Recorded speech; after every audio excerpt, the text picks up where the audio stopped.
Bismillahirrahmanirrahim. Assalamualaikum warahmatullahi wabarakatuh. Kepada semua anak-anak murid Muallimah untuk 6 Ibnu Khaldun. InsyaAllah pada pagi ini kita akan teruskan untuk mata pelajaran akidah dengan tajuk yang baru. Minggu lepas Muallimah ada minta antum untuk buat satu nota berkenaan dengan kepribadian seorang Muslim. Ada berapa kepribadian seorang Muslim? Kita ada. Yang pertama, Islam sebagai akidah. Islam sebagai mizan. Yang kedua, Islam sebagai akidah. Yang ketiga, Islam sebagai dari sudut ibadah. Dan yang keempat, Islam dari sudut akhlak. Dan yang kelima, Islam dari sudut keluarga. Jadi insya-Allah pada pagi ni kita akan masuk yang kedua, iaitu Islam sebagai akidah. Baik, untuk Islam sebagai akidah, dia akan berkait rapat dengan Islam sebagai mizan. Cuba antum tengok pada buku teks muka surat 32. Okey, dia kata dekat sini, Islam merupakan cara hidup yang benar untuk kita sepanjang zaman. Okey, macam mana kita nak tahu akidah kita tu adalah benar ataupun tidak? Okey, adakah akidah kita itu adalah sah ataupun tidak? Semestinya berdasarkan daripada Al-Quran dan As-Sunnah. Okey, sebagaimana yang antum tengok dekat bawah ni. Okey, ini adalah poin dia. Okey, Al-Quran dan Sunnah tu sangat-sangat penting untuk memastikan akidah kita benar-benar sempurna. Okey, sebab apa? Akidah yang benar dan sah, dia akan mengatur cara hidup manusia. Okey, bila akidah kita sempurna, akidah kita betul, dia akan mengatur cara hidup manusia. Kalaulah akidah kita ni salah, tentunya kita akan hidup dalam kesesatan. Jadi yang bawah tu, okey, Al-Quran tu maksudnya apa? Adalah sumber rujukan utama manusia. Ada tak sumber lain yang lagi kuat daripada Al-Quran? Tak ada kan? Okey, jadi dengan Al-Quran, okey, kita boleh memahami suruhan dan larangan Allah. Tapi adakah dalam Al-Quran ni semuanya lengkap? Bukannya nak kata Al-Quran ni tak lengkap, tapi ada beberapa perkara yang kita perlu ada huraian dia. Contoh, okey, bagaimana cara nak melakukan solat? Adakah dalam Al-Quran cara-cara nak solat? Ada tak? Tak ada kan? Jadi macam mana kita nak tahu cara-cara solat? Kita rujuk kepada As-Sunnah ataupun hadis. Kan? Mesti berkait rapat antara Al-Quran dan hadis ataupun As-Sunnah. Jadi As-Sunnah ni adalah jalan untuk memahami Al-Quran. Kan? Untuk menerangkan lagi apa yang Al-Quran tak ada huraian dalam tu. Okey, seterusnya cara hidup yang terbaik. Macam mana kita nak tahu apa yang kita buat tu betul? Kita merujuk kepada kata-kata Nabi, perbuatan Nabi dan juga kata-kata hati daripada Nabi. Okey, kita rujuk kepada Nabi Muhammad SAW. Jadi seterusnya, okey, pada muka surat 36, dia ada timbulkan persoalan dekat sini. Kenapa akidah begitu penting? Kenapa akidah ni sangat-sangat penting pada kita? Okey, akidah begitu penting kerana apa? Kerana ia adalah pegangan manusia yang menentukan cara berfikir dan kita bertindak. Kan, kalau akidah kita betul, cara berfikir kita pun akan betul. Kalau akidah kita betul, tindakan kita pun akan betul.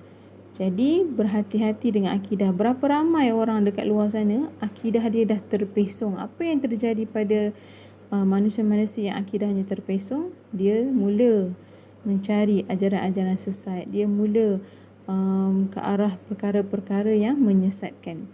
Jadi akidah Islam ni mengajar pengganutnya, kita semualah, untuk berfikir secara bijaksana, menghadapi segala ujian dalam kehidupan ni secara baik. Kan? Itu sebabnya apabila kita menghadapi ujian, kita tahu, oh, ini adalah ujian daripada Allah. Kita ada pegangan kita.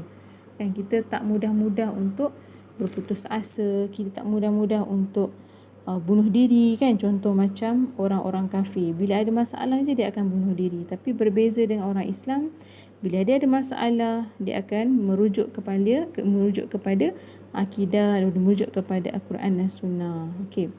Jadi untuk dengan memegang akidah Islam, antum tengok dekat point dekat sini, dengan memegang akidah Islam, seseorang itu perlu beriman dan yakin dengan bersungguh-sungguh.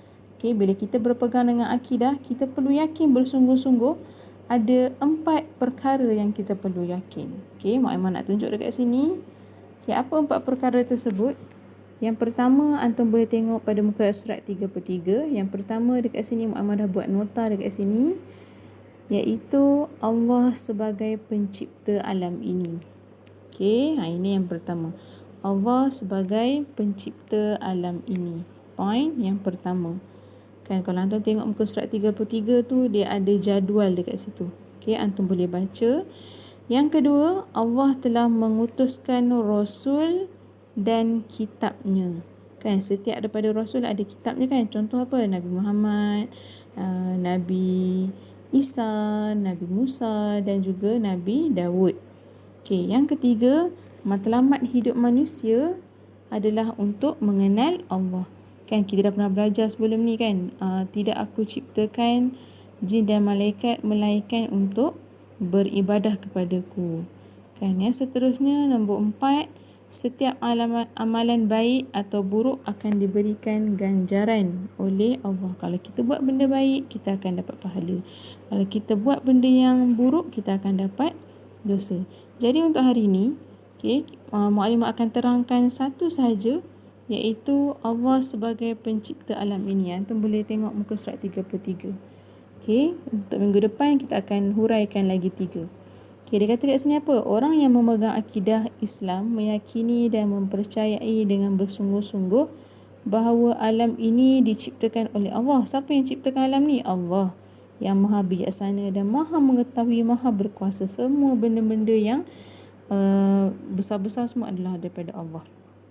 Allah yang mencipta. Kita tengok kotak yang pertama. Dia kata Allah ni maha berkuasa mencipta dan melakukan sesuatu. Antum pernah dengar tak ayat Al-Quran, kun fayakun? Apa maksud kun fayakun? Terjadi maka terjadilah. Kalau Allah nak sesuatu perkara tu terjadi, pasti terjadi. Tidak perlu kepada sesuatu benda. Tidak perlu kepada bantuan sesiapa. Itu adalah Allah. Tidak perlu kepada sebarang alatan, sebarang bantuan. Tidak menjadikan Allah ni berhak, Allah ni berkuasa menjadikan daripada benda yang tak ada kepada yang ada. Itu adalah yang pertama. Yang kedua, Allah ni maha bijaksana dalam mencipta. Kalau antum tengok alam kita sekarang ni, cantik ke tak cantik-cantik? Manusia Allah jadikan elok tersusun, matanya ke atas 2, hidung. Antum bayangkan kalau tiba-tiba hidung kita dekat atas, cantik tak? Tiba-tiba. Jadi maha bijaksana dalam mencipta. Keindahan dan ketertiban alam ciptaannya sangat-sangat cantik. Dengan ada langit, pokok, langit dekat atas, tiba-tiba langit dekat bawah. Antum pernah bayang tak? Tak boleh bayang. Ketenangan dan keajaiban yang terdapat dalam setiap ciptaan, setiap unsur dalam alam ini saling memerlukan dan memberi. Contoh, kita nak makan beras manusia memerlukan tumbuhan, manusia memerlukan haiwan untuk makanan. Macam itulah, saling berkait. Yang terakhir, maha mengetahui. Allah ni maha mengetahui apa yang ada dalam hati-hati manusia, mengetahui segala-galanya yang berlaku di dunia dan di akhirat. Pengetahuan Allah ni tidak ada yang terbatas. Tak kisahlah dan masa ataupun tempat. Dan Allah mencipta alam ini dengan pengetahuannya yang tidak terbatas. Maksudnya Allah sahaja yang tahu apa yang akan terjadi esok hari, apa yang terjadi pada setahun akan datang. Semuanya Allah maha berkuasa. Jadi untuk tajuk Islam sebagai akidah ni, Mu'allimah cuma sentuh satu sahaja. Apa yang antum perlu buat selepas ini adalah Mu'allimah nak antum buat nota sahaja untuk minggu ni. Antum buat nota sahaja untuk minggu ni, khusus untuk tajuk Islam sebagai akidah. Yang nota yang paling penting, Mu'allimah nak antum buat nota yang ini dahulu.